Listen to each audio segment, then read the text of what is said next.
Omar el-Béchir a été écarté du pouvoir et arrêté après 4 mois de manifestations antigouvernementales, a annoncé l'armée.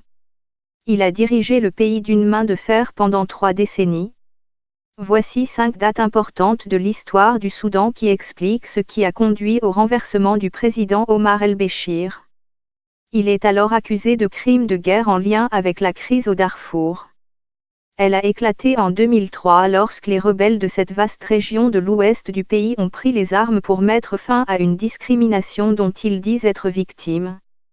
Au Soudan, les militaires disent avoir pris le pouvoir. El-Béchir opte pour le durcissement. Au Soudan, des centaines de milliers de personnes ont été tuées au Darfour, ce qui emmène la Cour pénale internationale, CPI, à inculper M. El-Béchir de crimes contre l'humanité et de génocide. Mais l'enquête menée par la CPI a finalement été suspendue, faute de soutien des Nations Unies. Le président soudanais a dirigé le pays pendant 20 ans avant d'organiser la première élection présidentielle en 2010, à un scrutin dont il sort vainqueur. En 2011, à la suite d'un référendum, le Soudan du Sud obtient l'indépendance vis-à-vis du Soudan. Le référendum faisait partie d'un accord de paix conclu entre el-Béchir et les rebelles du Sud. Mais la scission du pays a eu des répercussions financières importantes sur le fonctionnement de l'État soudanais, car le Sud, nouvellement indépendant, concentre 75% des ressources pétrolières du pays. L'économie soudanaise, déjà mise à rude épreuve par plus d'une décennie de sanctions américaines, en est durement affectée. Le gouvernement de Khartoum impose ensuite des mesures d'austérité au peuple soudanais et réduit les subventions en raison de la baisse des recettes pétrolières. Cette mesure engendre des vagues de protestations qui vont prendre de l'ampleur lorsque les prix des produits de base vont augmenter plus tard. Les médias sociaux restaurés au Soudan. La population se réjouit du départ du président au Soudan. Le gouvernement réagit aux protestations en dispersant les manifestants, en arrêtant des leaders de l'opposition et en censurant les médias indépendants. En 2015, soit 4 ans après la scission du pays en 2 États, M. El-Béchir est réélu au terme d'un scrutin présidentiel boycotté par l'opposition.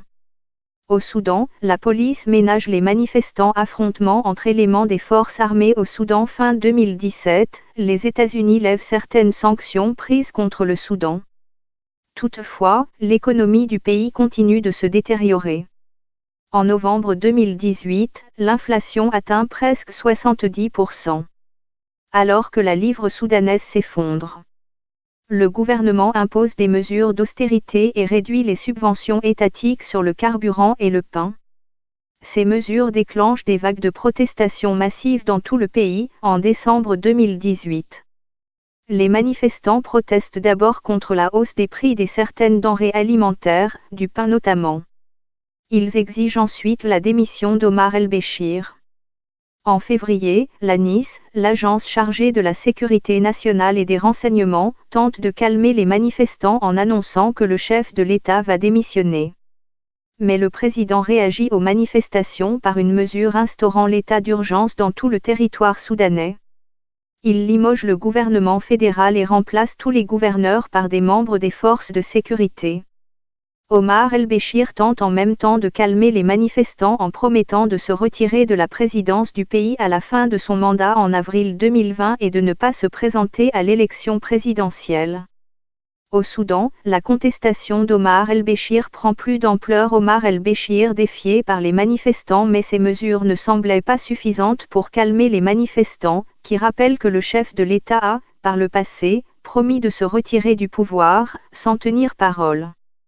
Pour la première fois, des milliers de manifestants puissent accéder à la devanture de l'état-major de l'armée, qui se trouve près du palais présidentiel.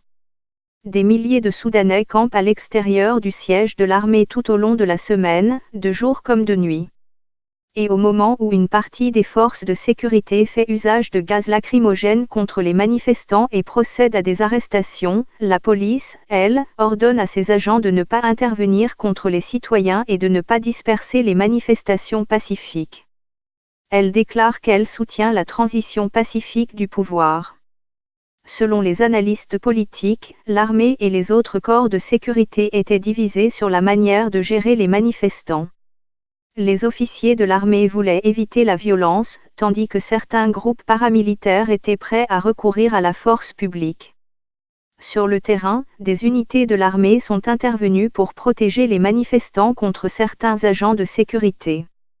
Ce 11 avril, les militaires annoncent que le président Omar el-Béchir est arrêté et destitué de la présidence du pays.